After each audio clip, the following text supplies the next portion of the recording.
Hey there, and welcome. Today, we're going to pull back the curtain on our digital universe. We're going to reveal the surprisingly simple, kind of secret language that powers absolutely everything you do on a computer, on your phone, or anywhere online. All right, let's kick things off with a little puzzle for you. What in the world connects a super high-speed, graphically intense video game, a simple text message you send to a friend, and a breathtaking, high-res satellite photo of Earth? I mean, on the surface, they couldn't be more different, right? But underneath it all, they're speaking the exact same fundamental language. You know, we live in this amazing digital world. It's filled with these rich, complex interfaces and stunning media. It feels infinite. But that's kind of the illusion. But here's the crazy part, the big secret. All of it, every single pixel, every sound, every line of code, it's all built on a language that has an alphabet of just 2 symbols. That's it, just 2. So what is this 2-symbol alphabet? We're talking about the binary system. This is the absolute unshakable foundation of all modern computing. Okay, so to really get this, let's compare it to what we use every single day. See, we think in what's called decimal, or base 10. We've got 10 symbols, 0 through 9. Computers, though, they work in binary, or base 2. They only have 2 symbols to work with, a 0 and a 1.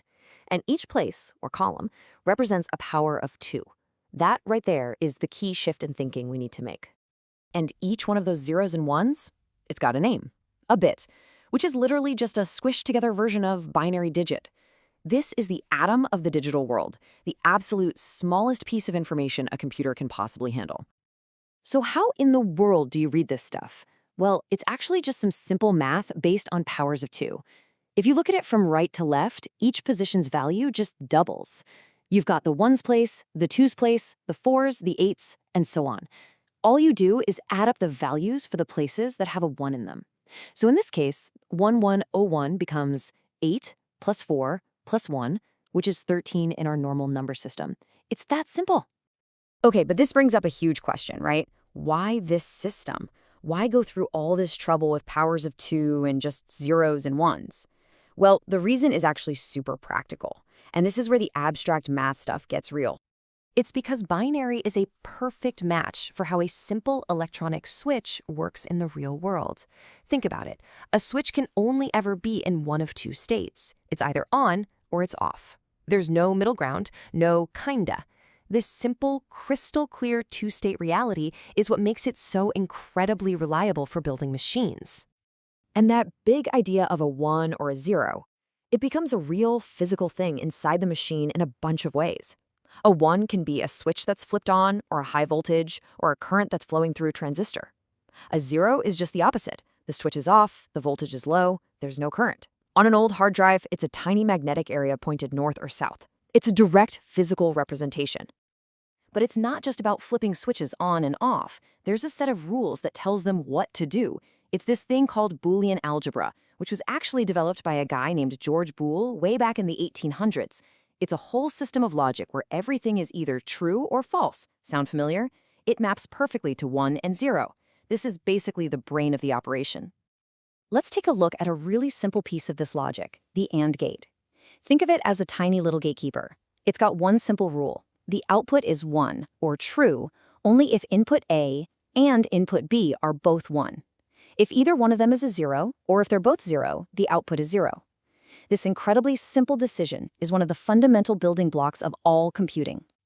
Okay, now take that one simple little gate, mix it with a few others, and then imagine billions, and I mean billions, of them packed onto a tiny little silicon chip. Boom, that's a CPU. It's like a massive, sprawling city of these microscopic decision makers, all flipping between 0 and 1, following those simple rules of logic, billions of times every single second. It's mind-boggling.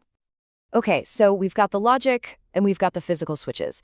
Now let's connect the dots and see how this stuff actually builds everything we see and do, from a single letter on the screen to the entire internet. So for something like text, we use a standard called ASCII. It's kind of like a universal decoder ring that everybody agreed on.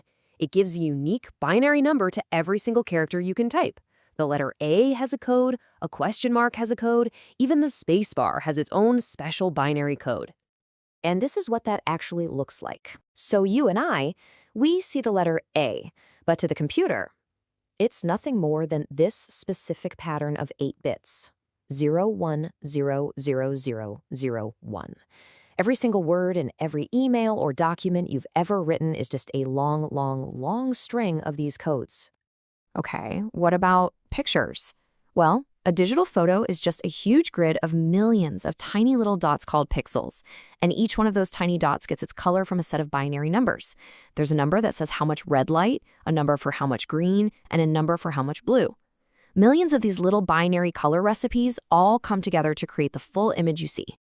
All right, let's level up. Let's talk about the internet. I'm sure you've seen a number that looks something like this, right? It's a super common IP address, the kind of address your computer or your home router uses to find its way around the web. It's designed to be nice and easy for us humans to read. But here's the thing. This is what your router actually sees. That easy-to-read number is just a friendly mask for us humans. Underneath, it's this massive 32-bit string of pure binary.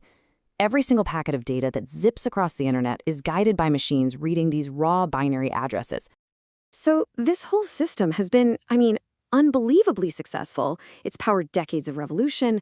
But is it going to be around forever? What does the future of the simple bit even look like?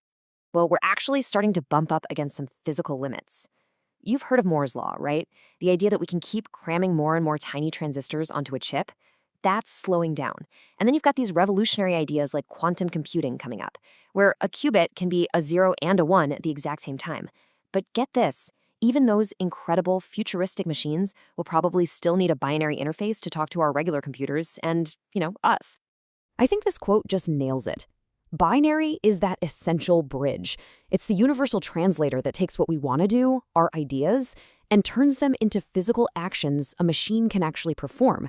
And then it translates what the machine did back into something we can understand. And that really brings us full circle, doesn't it?